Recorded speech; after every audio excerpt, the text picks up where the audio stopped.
શહેરના મેયર શ્રી પ્રતિભાબેન જૈન, જે અમદાવાદ શહેરના મેયર છે, આજે એમની અધ્યક્ષતામાં અમદાવાદ મ્યુનિસિપલ કોર્પોરેશનના સ્ટેન્ડિંગ કમિટી રૂમના અંદર આ મિટિંગનું આયોજન કરવામાં આવ્યું હતું.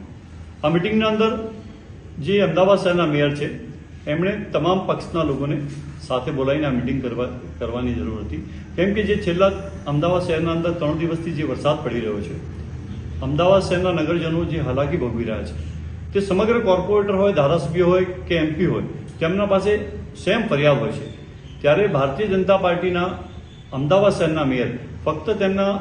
બીજેપીના કોર્પોરેટર અને બીજેપીના ધારાસભ્યને બોલાવીને મિટિંગ કરી છે અધિકારીઓ સાથે. ત્યારે હું એને એ પ્રમાણે જોઈ રહ્યો છું કે અમદાવાદ શહેરના મેયર છો આપ, અમદાવાદ શહેરની સમસ્યા જે પ્રમાણે આપ જાણો છો, કોર્પોરેટર ભાજપના હોય, કોંગ્રેસના હોય, મીમના હોય, અપક્ષ હોય કે કોઈ પણ પક્ષના હોય, તેમના પાસે આ જ ફરિયાદો હતી. પરંતુ આપે જે પ્રમાણે ફક્ત ને ફક્ત બીજેપીના કોર્પોરેટરને, ધારાસભ્યને બોલાવીને જે મિટિંગ કરી છે, તેને હું વિરોધ એટલા માટે કરી રહ્યો છું કે ગઈકાલે જે પ્રમાણે દિનેશ કુશવાહા ભારતીય જનતા પાર્ટીના એમએલએ છે, તેમણે પ્રજાની માફી માંગી કે મારાથી કામ નહીં થયા એટલે હું પ્રજાની માફી માંગી રહ્યો છું. મારા વિસ્તારના અંદર જે પાણીની સમસ્યા હતી, પાણીની સમસ્યા, વરસાદના પાણી જે નહીં ઉતર્યા, જેના કારણે મારી રજૂઆત હતી કે અહીંયા પમ્પિંગ સ્ટેશન બનાવવાની જરૂર છે, પણ અધિકારીઓએ પમ્પિંગ સ્ટેશન ન બનાવવાના કારણે આજે જે પાણી ભરાયા છે, લોકોના ઘરના અંદર પાણી ઘૂસી ગયા છે. આજે પણ એ જ પરિસ્થિતિ છે, કેટલાક ઝોનના અંદર આજે પણ પાણી ભરેલા જ છે. ત્યારે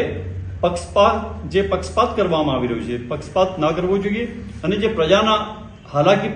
અત્યારે જે હાલાકી ભોગવી રહી છે, તે હાલાકી ના ભોગવે, પ્રજાના જે કામો તાત્કાલિક અધિકારીઓને સૂચના આપીને કરાવવા જોઈએ તેવી મારી રજૂઆત છે. આજે અમદાવાદ શહેરના મેયરશ્રીને મેં પત્રથી પણ જાણ કરી છે અને ટેલિફોનિક પણ મેં વાત કરી છે કે આપ અમદાવાદ શહેરના મેયર છો, કોઈ વ્યક્તિ કે કોઈ ભારતીય જનતા પાર્ટીના મેયર નથી. આપ અમદાવાદ શહેરના જે 192 કોર્પોરેટરો છે, 16 ધારાસભ્ય છે, એમના સાથે આપને મિટિંગ કરવી હતી, પરંતુ આપે ફક્ત ને ફક્ત ભારતીય જનતા પાર્ટીના કોર્પોરેટર અને ધારાસભ્ય સાથે મિટિંગ કરી છે. તે આ પ્રજા બધું જોઈ રહી છે, કેમ કે ભારતીય જનતા પાર્ટીના ભ્રષ્ટાચાર હવે દિવસે દિવસે લોકોને ખબર પડી ગઈ છે, ખુલ્લા પડી રહ્યા છે. આજે રોડ રસ્તાની હાલત જુઓ, ગંદકી જુઓ, કચરાના ઢગલા જુઓ, સ્ટ્રીટ લાઇટના થાંભલા બંધ હોય, રોડ તૂટી ગયેલા હોય, બ્રિજના અંદર ભ્રષ્ટાચાર હોય અને જે પ્રમાણે બેફામ જે તંત્ર છે એમના કયામાં નથી. અને જો ચૂંટાયેલા પ્રતિનિધિ પોતે ફરિયાદ કરતા હોય સંકલન સમિતિની મિટિંગના અંદર કે અમે જે ફરિયાદો કરીએ છીએ, અમે જે પ્રશ્ન આપીએ છીએ, તેના જવાબ પણ જે અધિકારીઓ આપે છે ગોળ ગોળ જવાબ આપતા હોય, એવા ભારતીય જનતા પાર્ટીના ધારાસભ્યની ફરિયાદ હોય, ભારતીય જનતા પાર્ટીના એમપીસની ફરિયાદ હોય અને કોર્પોરેટર પણ આ જ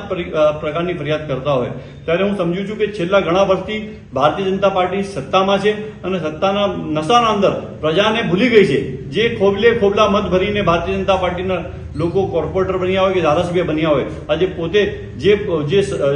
યાતના ભોગવી રહ્યા છે, એ ખૂબ જ દુઃખદ યાતનાથી એવો પસાર થઈ રહ્યા છે.